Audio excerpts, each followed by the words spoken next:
Political heat పెరిగింది. ఇక అటు పీతలమూర్తి యాదవ్ ఆరోపణలపై అటు సీఎస్ కూడా స్పందించారు.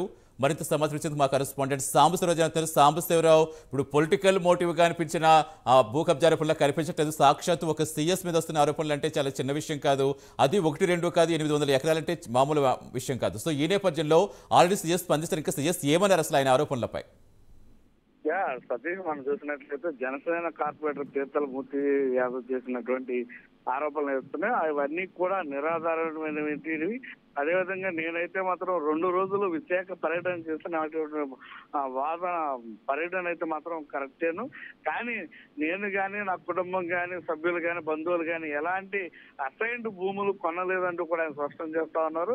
అదేవిధంగా ఈ ఆరోపణలు నాకు కానీ నా కుటుంబ సభ్యులకు కానీ బంధువులకు కానీ ఎటువంటి సంబంధం లేదంటూ కూడా ఈ ఆరోపణలు పూర్తిగా కూడా నిరాధారమైనటువంటి కూడా ఆయన చెప్పినటువంటి పరిస్థితి.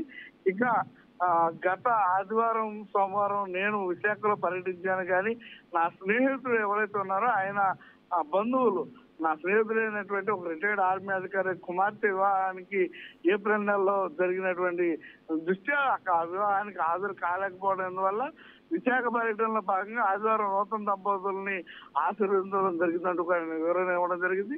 ఆ మరుసటి రోజైన సోమవారం కూడా భోగాపురం విమానాశ్రయానికి వెళ్ళడం జరిగింది. అక్కడ ఉన్నటువంటి పనులు ఏ విధంగా జరుగుతున్నాయో పరిశీలించడం మాత్రమే జరిగిందంటూ కూడా ఆయన చెప్పడం జరిగింది.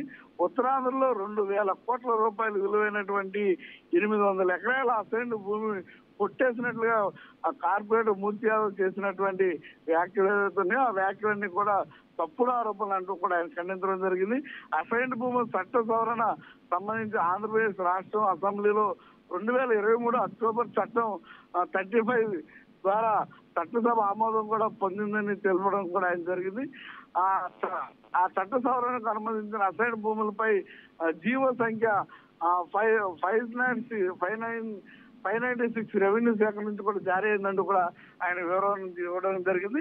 అదేవిధంగా చట్టసభలో ఆమోదం మేరకే జీవోను కూడా జారీ అయితే చేయడం జరిగిందంటూ కూడా ఆయన చెప్పడం జరిగింది.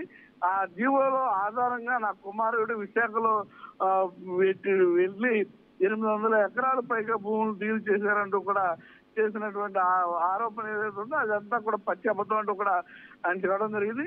నా కుమారుడు గత 5 ఏళ్లలో విశాఖ కానీ ఉత్తరాంధ్రలో కానీ ఏ జిల్లాకు కానీ వెళ్ళలేదని కూడా ఆయన చెప్తూ వస్తూ ఉన్నారు. అదేవిధంగా అంతేగాక ఇప్పటి వరకు కూడా ఉత్తరాంధ్ర జిల్లాలో 1000 కోట్ల రూపాయలకు పైగా విలువైనటువంటి 400 ఎకరాలు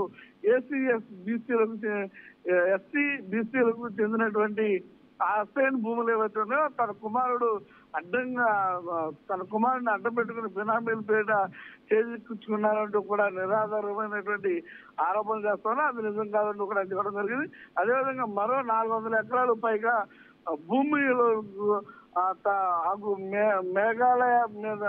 మేఘాలయ మీద రిజిస్ట్రేషన్ చేయించారంటూ కూడా యుద్ధ ప్రాతిపదిక యంత్రాంగం అంతా కూడా పరుగులు పెట్టిందంటూ గుర్తు చేసిన ఆరోపణ కూడా ఏ విధంగా కూడా కరెక్ట్ కాదంటూ కూడా ఆయన చెప్పడం జరిగింది. అదేవిధంగా 596 జీవోను ఆసరాగా చేసుకుని జీవో రాకముందే సిఎస్ జవహర్ రెడ్డి అసైన్ భూములు ఎక్కువగా ఉన్న విశాఖ విజయనగరం జిల్లాల్లో కన్ను వేసి తన కుమారుడు రంగంలోకి దింపారని మూర్తి యాదవ్ చేసినటువంటి తప్పుడు ఆరోపణలు ఏవవుతున్నాయి తప్పుడు ఆరోపణలుగానే భావించాలంటూ కూడా ఆయన చెప్పినటువంటి పరిస్థితి. అదేవిధంగా వారం 10 రోజుల్లో కౌంటింగ్ జరగనున్న నేపథ్యంలో 4 రోజుల ముందే ఈ భూముల రిజిస్ట్రేషన్ పూర్తి చేసేందుకు విశాఖ విజయనగరం జిల్లాల అధికారులు తీవ్ర ఒత్తిడి తీసుకొస్తున్నారని అర్ధరాత్రి వరకు కూడా పనులు చేస్తున్నారు అంటూ వచ్చినటువంటి ఆరోపణలు ఏవైతున్నాయి అవి కూడా వాస్తవం కాదని కూడా చెప్పడం జరిగింది. అదేవిధంగా మరోవైపు భోగాపురం ఎయిర్పోర్ట్ పనులకు స్మరించాల ఆ పేరు చెప్పి సీఎం జగన్మోహన్ రెడ్డి మళ్ళీ సీఎం గా ప్రమాణం స్వీకారం ఏర్పాటుకి సమీక్షించి చేసి ఆరోపణ ఏదైతే ఉందో అది మాత్రం వాస్తవం కాదని కూడా చెప్పడం జరిగింది. అదేవిధంగా ప్రభుత్వం ప్రధాన కార్యదర్శి మీద గత 2 నెలలుగా ఒక పథకం ప్రకారం వ్యక్తిగత దోషులు చేస్తా ఉన్నారు, వ్యక్తిగత కుట్రలు చేస్తా ఉన్నారు. వాటన్ని ప్రచార ఆరోపణలు ఏదైతే వాటన్నిటి కూడా ఆయన తప్పుడు వార్తలుగా చెప్పడం జరిగింది. అదేవిధంగా కార్పొరేటర్ మూర్తి యాదవ్ వెంటనే తమ నిరాధారమైనటువంటి తప్పుడు ఆరోపణలు వెనక్కి తీసుకుని మీడియా సాంబశివరావు అంటే ఇప్పుడు దీన్ని ఒక పొలిటికల్ టర్న్ తీసుకుంది. ఆల్రెడీ ఇప్పటికే టీడీపీ నేతలు పాస్పోర్ట్ కూడా సీజ్ చేయాలని డిమాండ్ చేస్తున్నారు. మరోవైపు అంటే ఒక రాజకీయ నాయకుడి మీద ఆరోపణలు వచ్చాయి ఇంకోటి అనుకుంటే పొలిటికల్ మోడ్ లో వెళ్తుందేమో, కానీ ఇంత పెద్ద హోదాలో ఉన్న ఒక అధికారి మీద సాక్షాత్తు ఇంత స్థాయిలో ఆరోపణలు వచ్చాయంటే అంత చిన్న విషయంగా చూడాల్సిన అవసరం ఉందా? కేవలం ఆరోపణలను కొట్టిపారేసినంత చిన్న విషయంగా అనిపిస్తోంది అనుకోవచ్చా? అసలు ఏ ఆధారం లేకుండా ఇంత పెద్ద స్థాయి ఉన్న వ్యక్తి మీద ఆరోపణలు చేసే ధైర్యం ఉంటుందనుకోవచ్చా? అసలు ఏం జరుగుతుంది అనుకోవాలి? దీనిపై ఇంకా ఎలాంటి ఫర్దర్గా ఎలాంటి యాక్షన్స్ ఉంటాయనుకోవచ్చు? సతీష్, మనం చూసినట్లయితే ఆ జవహర్ రెడ్డి కూడా సీఎస్ జవహర్ రెడ్డి కూడా చెప్తున్నదే మాట. ఎందుకంటే ఇప్పటి వరకు కూడా నా పైన కానీ నా కుటుంబ సభ్యుల పైన కానీ నా కుమారుడి పైన కానీ చేస్తున్నటువంటి ఆరోపణలు కానివ్వండి, నేను అధికారుల పైన తీసుకొస్తున్నటువంటి ఒత్తిడి విషయం కానీ ఏదైనా సరే ఆధారాలు ఉంటే కనుక నిరూపించాలి. లేని పక్షంలో పత్రికా ముఖంగా క్షమాపణ చెప్పాలంటూ కూడా ఆయన చెప్పడం జరిగింది. లేని పక్షంలో కార్పొరేటర్ మూర్తి యాదవ్ పైన నిరాధారమైనటువంటి తప్పుడు ఆరోపణలు చేసినందుకు వ్యక్తిగతంగా పరువు నష్టం దావా వేయడం జరుగుతుంది. అదేవిధంగా బాధ్యతాయుతమైనటువంటి రాష్ట్ర ప్రభుత్వ ఉన్నతాధికారి పైన నిరాధారమైనటువంటి తప్పుడు ఆరోపణలు చేసినందుకు చట్ట ప్రకారం తగు చర్యలు కూడా క్రిమినల్ చర్యలు కూడా తీసుకోవాలన్నట్టు కూడా ఆయన హెచ్చరించారు.